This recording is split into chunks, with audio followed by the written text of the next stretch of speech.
We're very pleased to have David Seeley and Bill Hamblin as speakers. David R. Seeley is a professor of ancient scripture at Brigham Young University. He earned his PhD from the University of Michigan in Near Eastern Studies. He has published on various biblical topics, the Temple and the Book of Mormon. He is one of the team of editors of the Dead Sea Scrolls. William J. Hamblin, PhD, University of Michigan, is professor of history at Brigham Young University, specializing in the medieval and ancient Near Eastern. His most recent books are Warfare in the Ancient Near East to 1600 BC, Holy Warriors of the Dawn of History, Rutledge 2005, and with David Seeley, Solomon's Temple, Myth and History. He's also published numerous articles on Mormon studies. So with that, I'll turn the time over to Professor Seeley and Hamblin. We're really pleased today to talk before Dan Peterson, because we know you won't leave. But we also know since you won't leave, we're not in a very big hurry, but we are in a big hurry. Solomon's Temple. We just finished a book on this, but we're really not here to talk about the book. We're here to talk about an idea. This book is not the story of a place, but of an idea, whose origins lie before the dawn of history and whose culmination extends beyond the apocalyptic twilight of mankind. For nearly half of mankind, Jews, Christians, and Muslims, the site of the temple remains one of the most sacred spots on earth. The influence of the Temple of Solomon on history, culture, religion, ritual, music, mysticism, art, and architecture has been enormous. Primarily, Solomon's Temple epitomizes the idea of a golden, ever-sought-for moment when God dwells among us. This is a topic that has great interest for Latter-day Saints, as I'm sure you know. This is the cover we chose for our book, because of course, Bill Hamblin and David Seeley wanted to write a book called Solomon's Temple in History and Myth. But you'll quickly see that the people that make books said, myth and history is better. So in the front of our book was going to be an actual picture of a real temple in real time and a real place, 968 BC, Mount Moriah, Jerusalem. These guys actually captured better what we're here to talk about. The temple is an idea. This is a Gothic cathedral, and the people building this cathedral thought in a very real way they were building the temple there.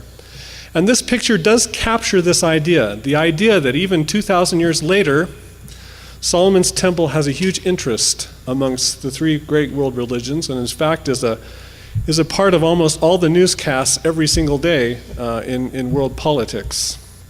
Our book consists of 5 chapters, but once again, we're not here to talk about the book, we're here to talk about an idea. The idea that we have consists of 5 parts. The first part is Israelite temples in the ancient Near East. Second is temple traditions in Judaism, the Christian temple, Islam and the Temple of Solomon, and finally modern conceptions of Solomon's Temple, which includes Latter-day Saints, by the way, and there is a short chapter in our book about Latter-day Saints. It turns out, as we started pursuing this idea, that no one's ever written a book quite like this before. You know, there's quite specialized scholarship in all of these 5 areas, but we never found anywhere that put these all together, and in particular, the section on Islam, which Professor Hamblin will talk about in just a moment. My job is simply to get you through Israelite temples, temple traditions in Judaism, and the Christian temple. And we need to move quickly here because we have lots and lots of pictures. We discovered something we already knew, actually, from Hugh Nibley, that Solomon's Temple is part of a wider ancient Near Eastern temple tradition. And we were trained at BYU under Professor Nibley to always look for the temple everywhere as the centerpiece of all ancient culture. There's 5 ideas that we want to touch upon really quickly here. Number 1, it's the dwelling place on earth of God. Number 2, the temple is a gateway to God's dwelling place in the heavenly temple. Number 3, Garden of Eden imagery is part of this wider ancient Near Eastern temple tradition consisting of trees, living water, and cherubim. Gradated sacred space creates for the worshiper a journey to God. And in terms as Latter-day Saints, this might be the most important thing about temples. They teach us about our journey back to the presence of God. And finally, the journey mediated by priesthood and consists of prayer and sacrifice are the 2 main things that were present in ancient Near East. First temple in the Bible is actually the Tower of Babel. And it's a very, very interesting story, and it raises a very interesting question that we don't have all the answers for. And that is, what is the meaning of this common temple? Latter-day Saints are used to calling this the typology. And some of you are aware of John Lundquist's typology that shows the common ground shared by most ancient Near Eastern temples. When I was at BYU, of course, we were trained by Professor Nibley that whenever we saw a Babylonian temple, we could quickly find the 21 points that make it similar to us from the Salt Lake Temple, and we knew we were proving our religion true. I had the privilege of studying at the University of Michigan. At the University of Michigan, I studied under a man named Professor George Mendenhall, one of the great scholars of the last generation. Professor Mendenhall had the opposite view on this. He said anytime you could find comparisons with the Babylonian temple, you were seeing signs of apostasy. And working between Nibley and Mendenhall, we learned many things, many issues that are raised in our books, and they're serious issues. And the issue can be stated quite clearly, I think, is what is the relationship between common cultural influences in a temple and what we know from Revelation? And it's an issue that needs lots and lots of work. And probably the truth lies somewhere between the Nibley approach and the Mendenhall approach. We're going to speak just a minute, but Margaret Barker has raised sort of a third approach to this, and she has raised the possibility that everything Josiah threw out of the temple was in fact what was the original part of the temple to start with. The Tower of Babel, you know that story. It's dramatized here by the Ziggurat at Ur. The Tower of Babel is actually an anti-temple polemic. It shows us the abuse of men trying to reach heaven on their own without atonement. Patriarchal worship, as you know and are familiar with, can be summarized by the experience of Jacob at Bethel, a place that means the house of God. There he saw this wonderful display of angels going up and down from heaven, and this is the Abbey at Bath that shows these angels going up and down the ladder. I primed my children to go see this wonderful piece of sculpture, and I taught them the wonderful story in in Genesis, where Jacob sees the ladder of God, and he says, "This is the gate of heaven, where angels come up and down between heaven and earth." And I took my young children out there, and I showed them this, and I said, "There it is! It's the ladder of heaven. See the angels going up and down?" And my 6-year-old said, "Dad, why don't they just use their wings?" Never really quite survived that one. Some of you know that within tradition, the Scone stone, the stone of destiny in Westminster Abbey, is a stone that is allegedly from Bethel and provided the place of the coronation of most of the English kings and queens. And this is just sort of a sidelight that shows you the scope of Solomon's temple, how it embraces lots of traditions in our world culture. Within history, and we're going to do this really, really quickly because I think most of you know this material, the tabernacle was the first actual building. Patriarchs worshipped at shrines that, of course, moved around the country and commemorated places where God appeared to them, made covenant with them, and they sacrificed to him and made covenants back. The tabernacle is the first official building of this temple. You know that at Mount Sinai, Moses received a revelation of the plan of this temple. Receiving plans of temples by revelation is also a motif known from other ancient Near Eastern temples. Here we have Gudea of Lagash, and on his lap we see the plan of the temple which God revealed to him in the Sumerian temple. So this is something that's familiar to people in the ancient Near East, that plans for temples are given from on high. The temple represents this gradated sacred space and taught the children of Israel the way back to God. Under the law of Moses, of course, only the priests could actually go within that tabernacle or the dwelling place of God. When one starts doing geography with temple and sacred space, one learns something really interesting here. You'll see on the left-hand side, the center of this, if you take this sacred space and divide it into two equilaterals, or two squares here, you'll see that on the left-hand side, the center of that square is the altar. Is the Holy of Holies, the Ark of the Covenant, where God manifests himself to man. On the right-hand side, you'll see at the center of that space is the altar, where man brings his offerings to God. And thus we have dramatized in sacred space this wonderful idea of man going into the presence of God and worshiping him and being able to enjoy his presence there. You know the instruments in the tabernacle, the showbread table, the candlestick or the menorah, and the incense altar. You know that there's veils here with cherubim that guard these sacred spaces. You know, of course, from the movie about the Ark and the Covenant. You'll laugh at this, but you can go into a religion class at BYU today and say, how many have not seen Raiders of the Lost Ark? And about a third of our classes have not seen Raiders of the Lost Ark. But we are saved because they've all seen Prince of Egypt. So they are getting their religious instruction somewhere. Looking down from the top, we see the centerpiece of this sacred building, and that is the Ark of the Covenant. It represents the throne of God and the place where God meets mankind and where the covenant serves as the mediator between God and humans. The idea of a portable shrine, of course, has been written about in other Mormon places, but is also a well-known phenomenon in the ancient world. And here's one from Egypt where we see a portable shrine that takes the image of the god back and forth. And once again, one of our ideas was that this sacred space in antiquity is always mediated by priesthood, those who are called to mediate between God and man. The primary thing that was done at these places was sacrifice. Sacrifice is something, the blood sacrifice at least, is a little unfamiliar to us. But sacrifice as the concept is something very familiar to us as Latter-day Saints, as a form of worship of our God. Solomon's Temple from 968 to 586. For about 400 years, an actual building stood on Mount Moriah. This building then serves as the main idea of our book that overshadows all of the rest of history to the present day, this idea of Solomon's Temple. We don't think there's a single artifact remaining from this building, and yet this powerful idea continues to influence three great world religions, Christianity, Judaism, and Islam. Here's a picture of Jerusalem at the time of Solomon. You're familiar with that, the temple on the top of the hill facing towards the east, towards the Mount of Olives, designed to greet God or the Messiah when he returns at the end of time from the east, and also facing the rising sun there. You'll see the palace down there about the middle of our picture. Solomon's Temple, as you'll see from one of the drawings in our book, was a greatly expanded, at least in terms of dimensions, of the symbols of the tabernacle. And we have these large cherubim here. We had the 10 movable fonts of water inside.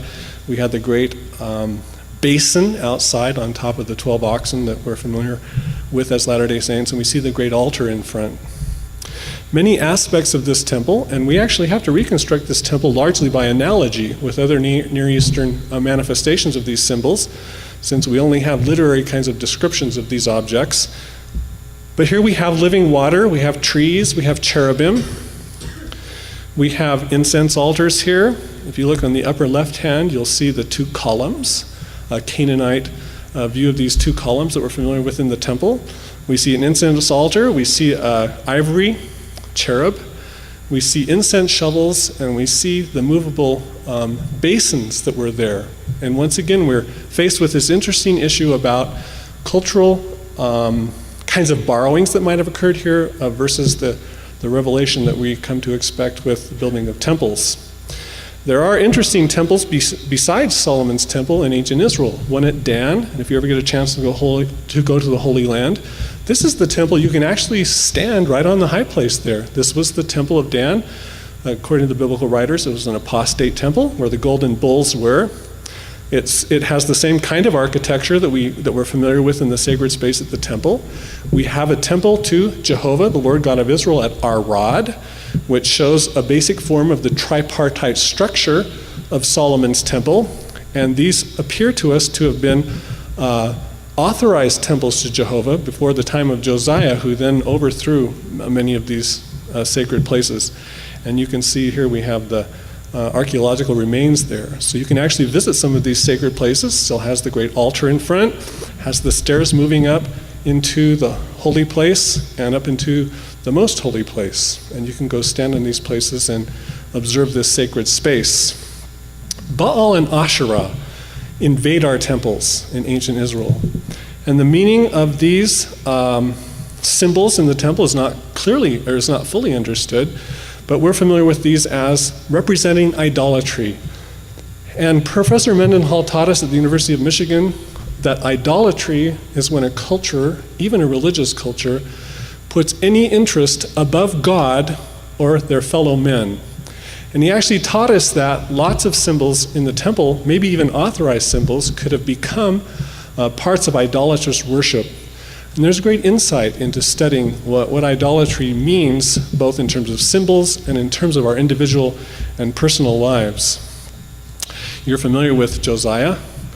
Josiah cleansed the temple. He threw out all of these pagan things, and there has been now a movement within Latter-day Saint scholarship to acknowledge the work of one Margaret Barker. And Margaret Barker suggests to us that many of the things that Josiah threw out of the temple were in fact part of the ancient old, scholars would call it Yahwism, or the ancient worship of Jehovah. And of course, there remains a lot of work to be done on that.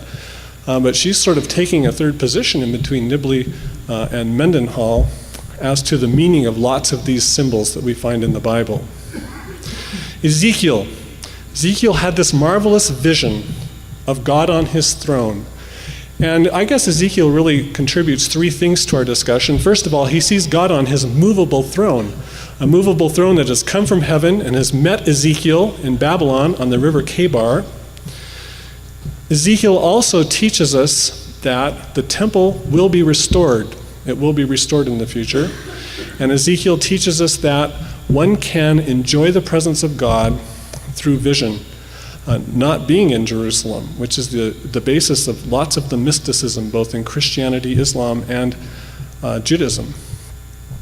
As you know, in 586, the temple was destroyed. Zerubbabel's temple took its place for about 500 years.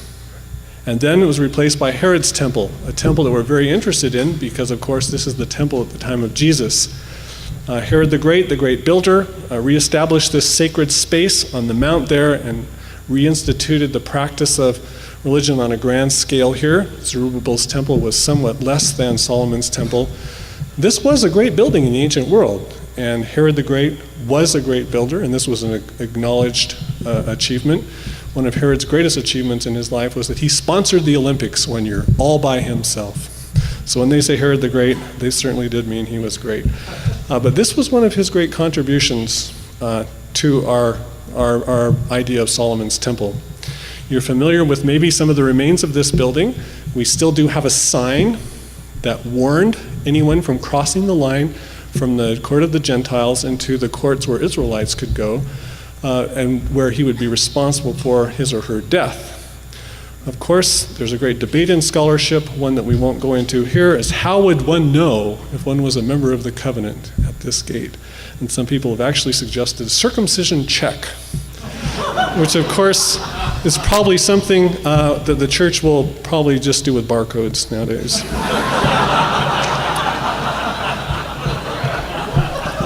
Maybe I didn't say that right.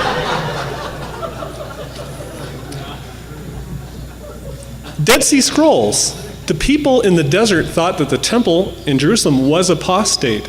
And there they created a temple scroll, and the temple scroll talked about a modern manifestation of the temple that would come in the future time to be built before the coming of the Messiah. But maybe more importantly than that, the Dead Sea Scroll people considered themselves as a community to be the temple itself, that this community would serve as the body of the presence of God.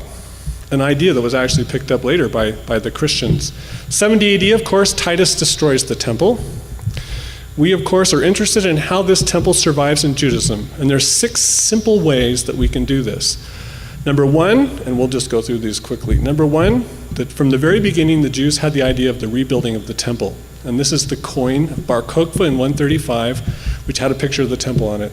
Bar Kokhba said, 70 years are up, it's time to rebuild the temple. We found this picture, and this is a marvelous, marvelous picture. On the left, you will see a commemorative plate from Rome that commemorated Herod's temple. And it's right next door to a commemorative plate that was built at the time of the Nauvoo temple. And that deserves a great article somewhere. Commemorative plates. Probably somebody will do that and start a business. But you see this marvelous way of keeping the memory of the temple, even on plates. Pilgrimage. Jews initially made pilgrimage to the Temple Mount. We still have inscriptions in Jerusalem of the pilgrims. And we still see this manifested at the Western Wall, where they go to pray as close as they could to God.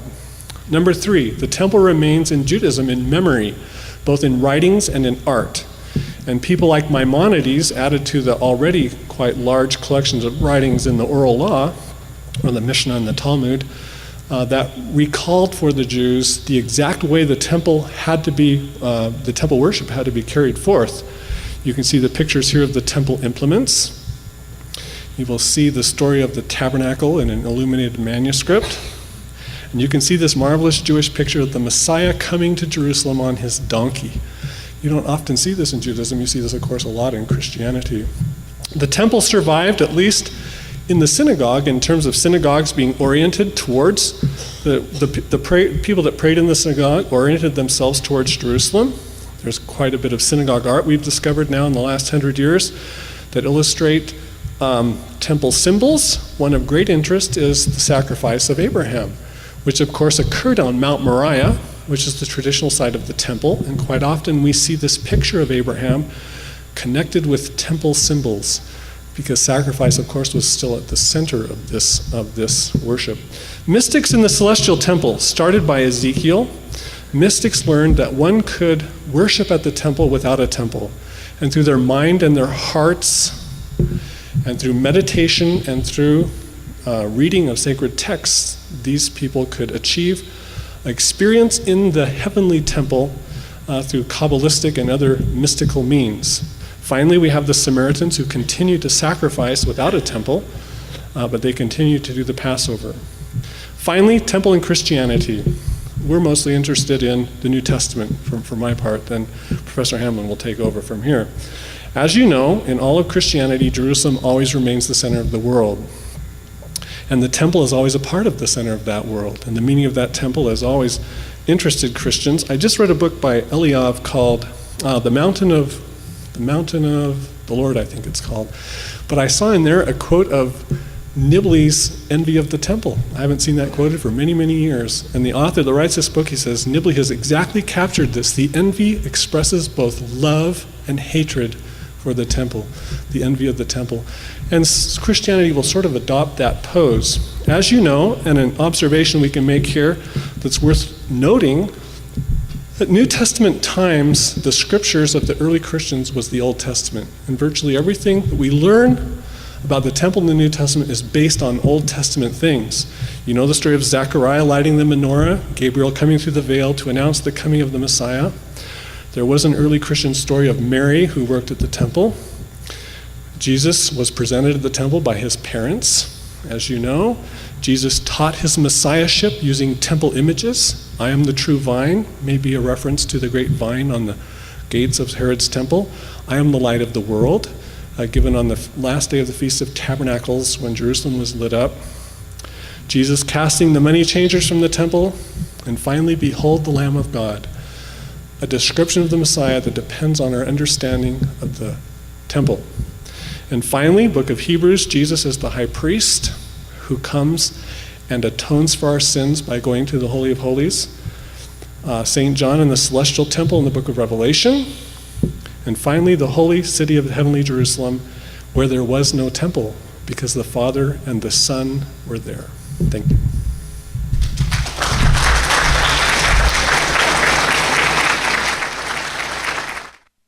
Try to hurry along so I can leave plenty of time for Dan, but I do want to note that Dan and I have known each other for several decades. We were students together in Cairo. We've kind of had an ongoing bet. Whenever we have a dispute about grammar or history or theology or whatever, whoever's right gets to pluck a hair from the head of the other person.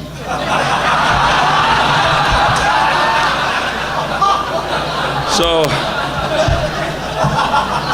it's not a toupee, guys. Anyway, I'm here to talk about the temple among medieval Christians. Essentially what happens is the idea of the temple gets picked up by Jews, Christians, and Muslims. And throughout the Middle Ages, it's manifest in all sorts of different ways, in art and music, architecture, liturgy. I mean, we can go on and on. So we'll just give you a sampling, a sense of the many different ways in which the temple, the idea of the temple, persisted and was transformed in many different ways during the medieval period. The Church of the Holy Sepulchre, for example, is a surrogate temple. On Easter, the high priest, the patriarch, enters into that chamber, comes out with a fire and spreads holy fire, just as the high priest did in the temple during the Day of Atonement. Greek Byzantine Christians called their churches naos, temples, all the time. I mean, it's just very common in the Greek. It usually gets translated as church, so you miss it in translations. Eusebius, for example, preserves a dedication speech that was given at the Cathedral of Tyre, which probably parallels what he said at the Church of the Holy Sepulchre. And he just goes on and on describing how the cathedral is really just the temple. It's you know, this aspect is just like another aspect of the temple. The baptismal font is the brazen sea, and on and on and on in every way you can imagine. The Holy of Holies is the site of the ascent, and temples are associated with ascending into the presence of God. And here you've got a little ivory panel where you can see Jesus here is ascending up the Mount of Olives. The soldiers are here sleeping. The Marys have come to the tomb. The angel's sitting there. And then the Father is sticking his hand out through the cloud and taking Jesus by the hand there. The Hagia Sophia, a big church made by Justinian for 1,000 years, the largest church in the world, was dedicated to holy wisdom, which was understood to be Jesus. And when it was completed, in the descriptions of this church, there's just numerous parallels to temple imagery in all sorts of different ways. And when it was completed, Justinian is supposed to have said, "Solomon, I have outdone thee," or "I have conquered thee." That is, he's made a church, new temple, superior to the one that Solomon originally made. Here's a fellow named Germanos, who was Patriarch of Constantinople in 730. He died in 730. He wrote a book called On the Liturgy. And in it, we don't have time to read it all, but you can, whoops. Wrong button. Here we go. He calls the church the temple. He says it represents the Holy of Holies. You can see here the chancel barrier is equal to the veil of the temple. The bishops are the high priest. The Eucharist is a spiritual sacrifice, by which they mean a bloodless sacrifice. So the conclusion is the church is the true temple. I mean, he went through the whole liturgy and said it's all parallel to the temple. Typologically, the Christians used all sorts of temple imagery, and we'll just give you a few examples. Here's from Ravenna in the 6th century, some mosaics there, and you can see Abel on the one side with the primordial temple shrine of Adam here, and then Melchizedek over here with the temple of Melchizedek. Josephus tells us that Melchizedek built a temple. It was before the temple of Solomon, and the Christians use this and say, well, see, that's our temple is the Melchizedekian temple that antedated Solomon's. It's superior. It's the original form. And here you can see they're both offering their sacrifices. The hand of God comes through the crowds to accept it, but it's all centered around the altar of the Mass. Here you've got another typology where you can see in the bottom panel Christ before a cathedral, and up above Solomon before the temple. And notice the temple's in the shape of the Dome of the Rock, because when medieval Christians went on pilgrimage, what they saw and thought was the temple was the Dome of the Rock, and throughout medieval art, the temple is often depicted in that way.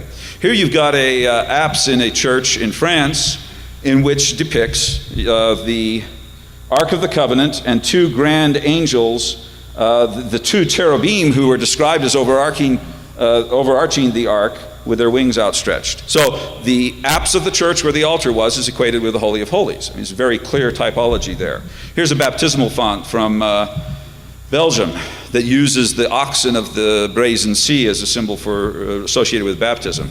All sorts of mysticism got involved with temple motifs and symbolism, especially this book by Richard of St. Victor, The Mystical Ark, where he goes through the Ark of the Covenant and equates it all with mysticism that the medieval monks practiced and so forth. But this is a very interesting image because you've got a mixture of the Ark of the Covenant, the Merkabah or chariot that Ezekiel envisions with his four wheels on the ark, the four cherubim on the sides of that, Christ's cross coming out of the Ark of the Covenant, and then Christ as God enthroned on all of this. So they're merging all these different symbols together with temple ideas and medieval Christian ideas and so forth.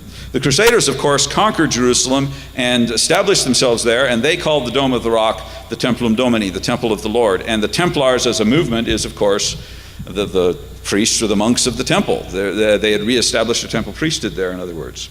Here you can see a map of medieval Jerusalem, and on it are depicted the great buildings of Jerusalem, which are the Church of the Holy Sepulchre here, which is the most important. But second only to that is the Temple of the Lord, which is depicted here. And of course, it's the Dome of the Rock. And when medieval Christians came and they said, we visited the temple, they meant they went to the Dome of the Rock on pilgrimage and so forth.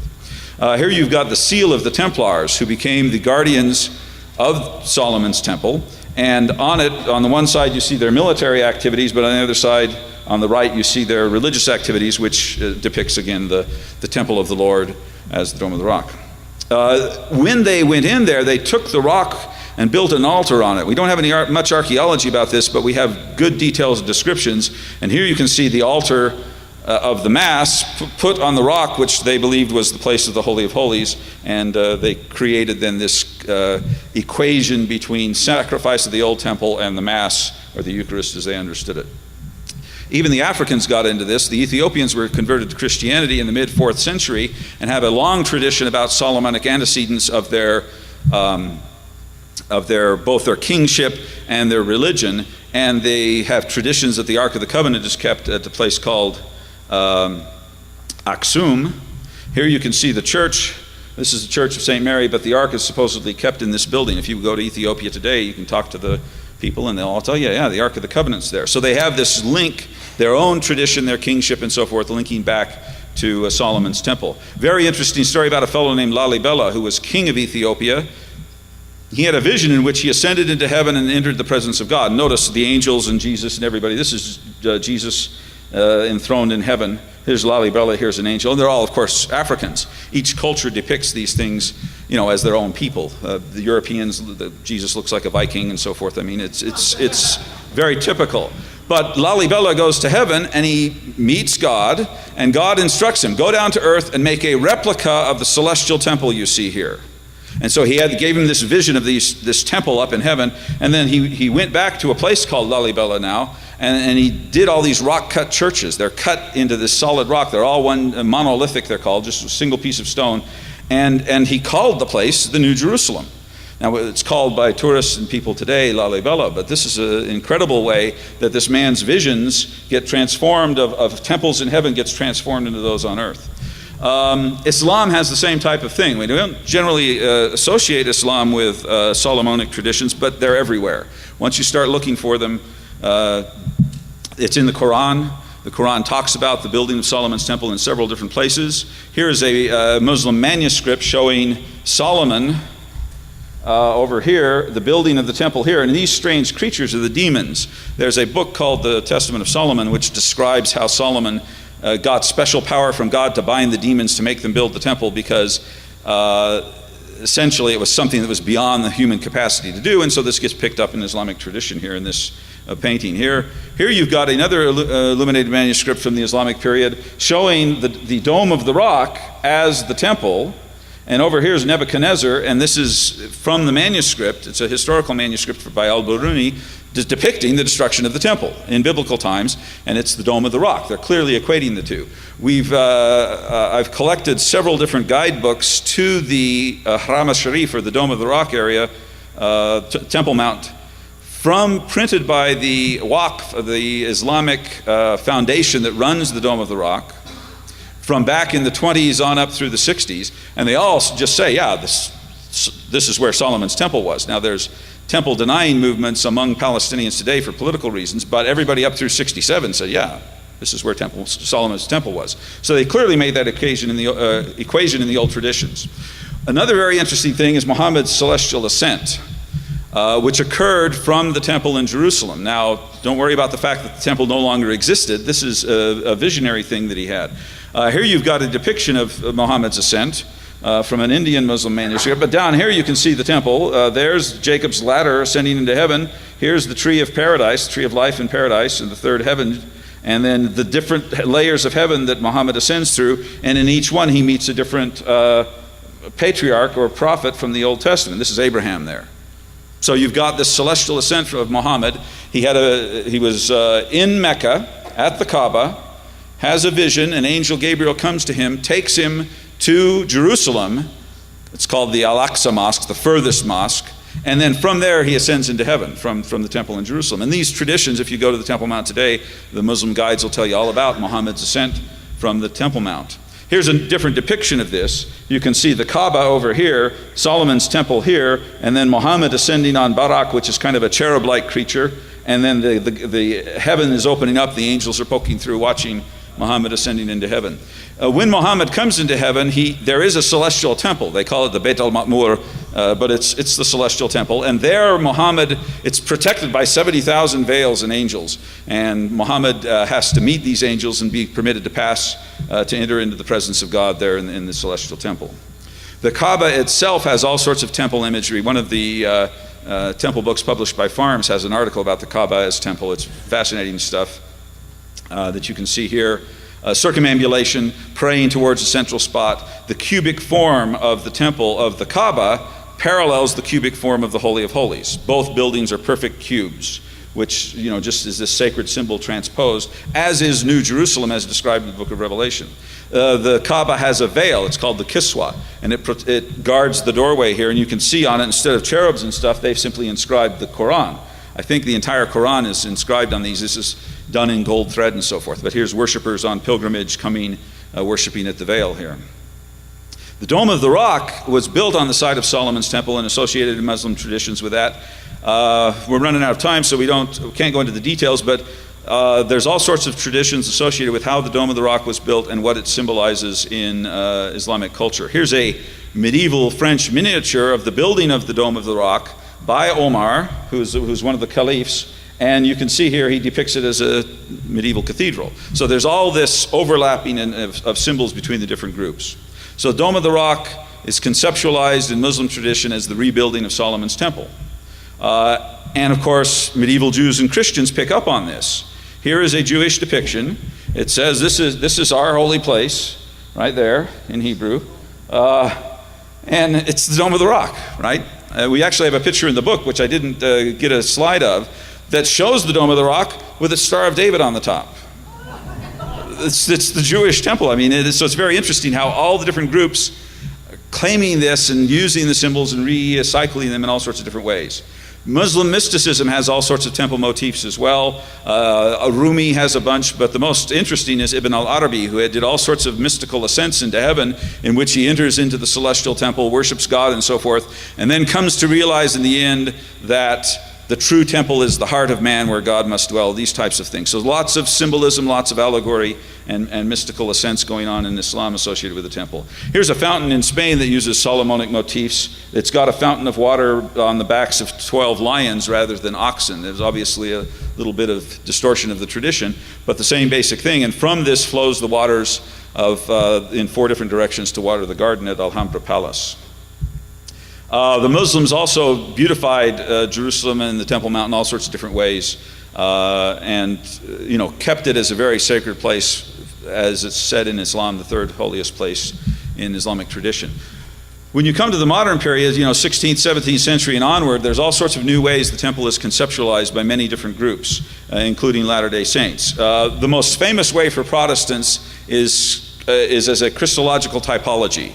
And this slide shows you very well what that is. Here you've got the Temple of Jerusalem as the Dome of the Rock, and here is the Mount where Golgotha, where Christ is crucified, and notice it's perfectly aligned. That is to say that the sacrifice of Christ is the culmination of temple sacrifice. So in this painting and in lots of other ways, all of the old Solomonic temple stuff is reinterpreted Christologically. John Bunyan, famous for Pilgrim's Progress, wrote another book called Solomon's Temple Spiritualized, by which he means essentially allegorized. But in it, he says, Christ is priest, sacrifice, altar, and all. Everything in the temple had a Christological significance for John Bunyan, and many other Protestants of this era as well. You can see the temple popping up in art in the Renaissance, early modern period in all sorts of different ways. Here's Peter given the keys, rather.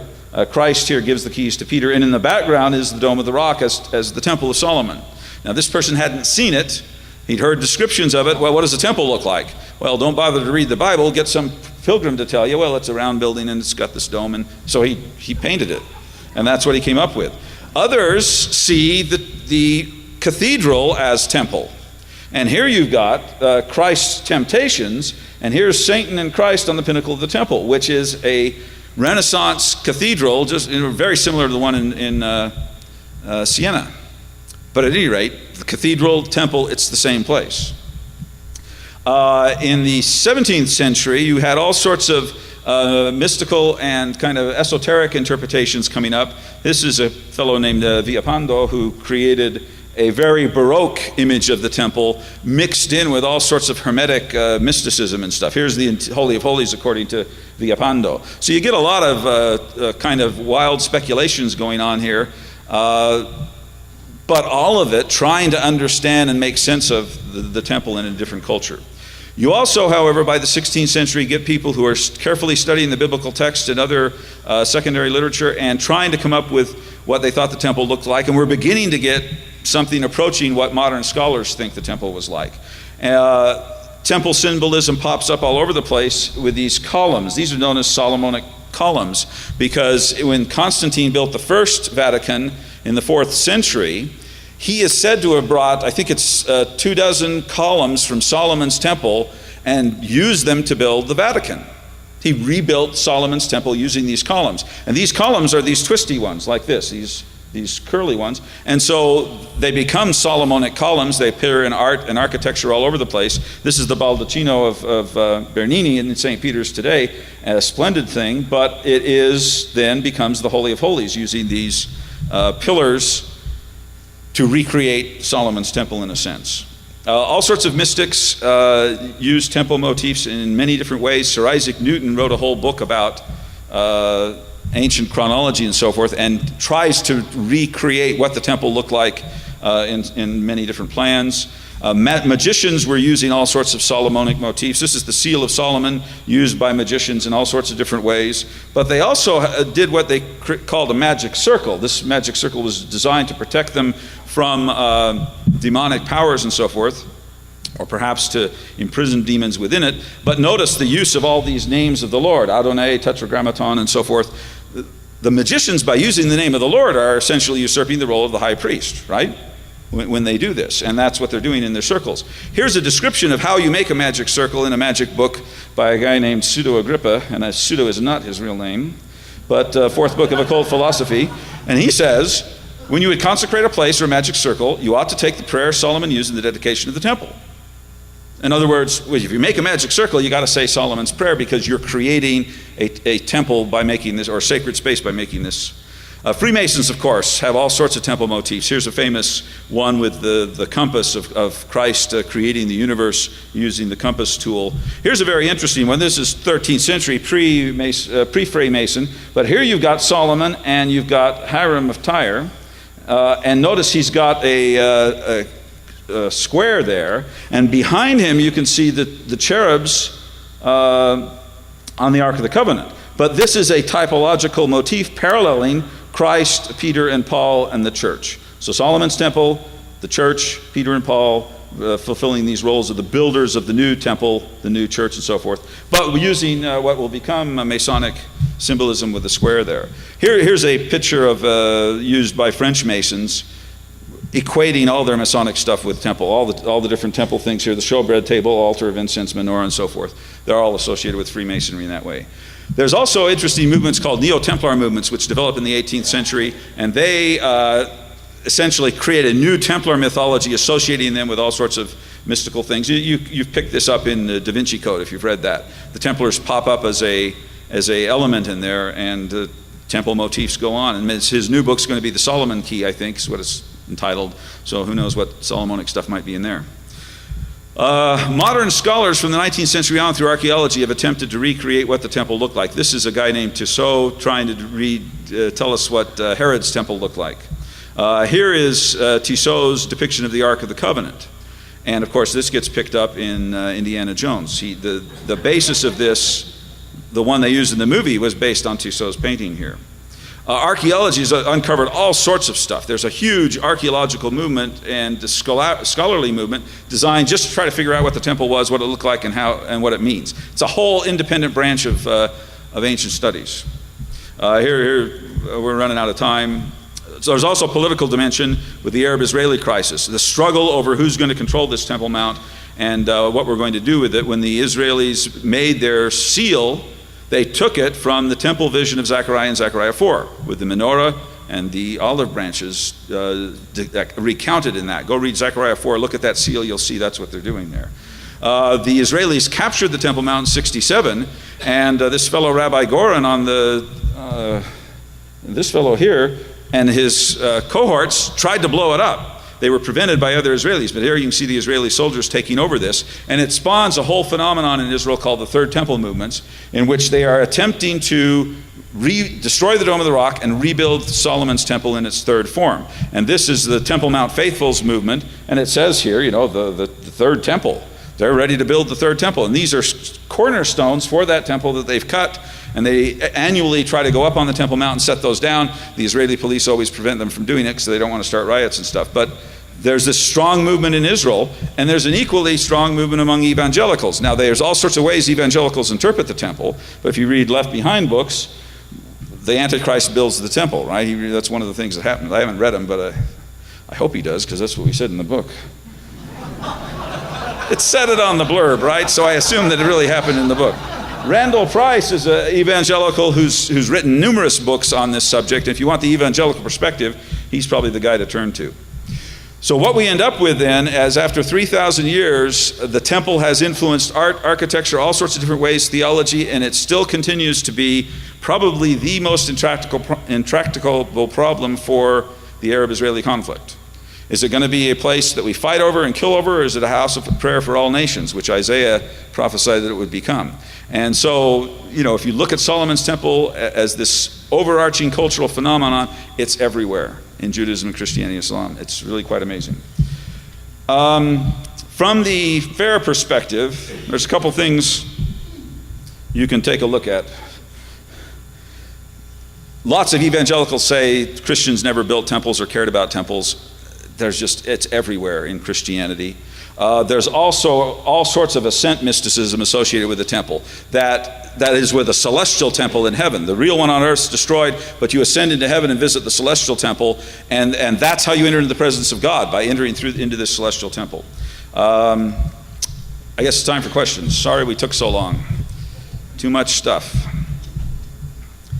When should we stop for Dan? What's that?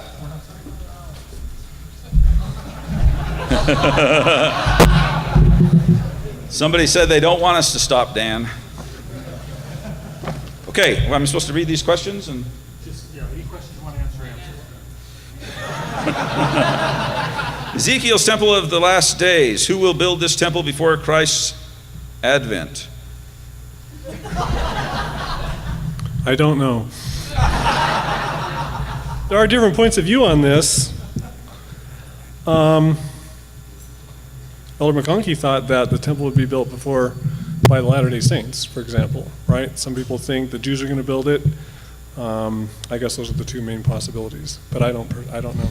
There's some interesting parallels between the plans of the Independence Temple and Ezekiel stuff. I mean, it's not real explicit, but there's some interesting stuff there, but I don't know either.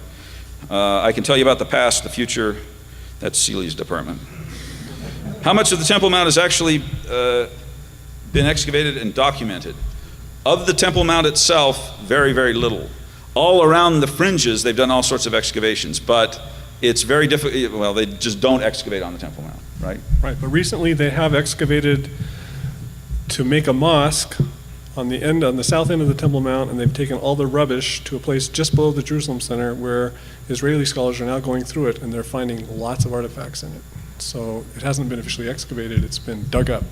But that's the extent of it. Yeah, I was thinking archaeological excavation. Right, but they've dug up all sorts of stuff. I think Masonic historians claim that it can't be demonstrated the Masons descend from Solomon's temple. Can their symbols be showed to descend from Solomon's temple? If you look at Masonic historians, before late 19th century, they seem to think the connections are real. After 20th century, tend to say no, it's all symbolic. In terms of the symbols, some of it's kind of vaguely, tenuously connected back, but most of it's probably not. Do you want to add anything? Is there any indication that religious ceremonies equivalent to the modern temple endowment were performed in Solomon's temple? I don't know. I mean, in a general way, there's lots of comparison between spiritual principles we learned from Solomon's temple and the modern endowment. In specific ways, probably there's not very much evidence that those kinds of things were done. However, we don't know much about the practice of Melchizedek priesthood in the Old Testament. It sometimes is a good thing to remember that the Bible that we have is largely an Aaronic priesthood document. So Melchizedek priesthood things we don't know very much about from that time period. I'd say the interesting parallels come from the ascent literature and things like that, the mystical literature of the Jews. Muslims have a severe constraint against depiction of anything on earth. Where do the Muslim pictures come from that have images of men, etc.? Basically, the Muslims are like the Jews in this regard. There's some regulations that you're not supposed to do it, but what do the artists care, right? And so you will see certain tangents of Muslim art that's very abstract and other tangents where they will depict this stuff. It happens more in Persia than elsewhere. You'll see the Persians are much more into realistic depictions of things, but they will not depict God. You'll see lots of other things depicted. So Islam is a huge phenomenon with lots of different traditions and variations and so forth. We got a few more. Should we do them or should we stop here for Dan? Okay, well, we'll randomly pick this one, and you can read those two.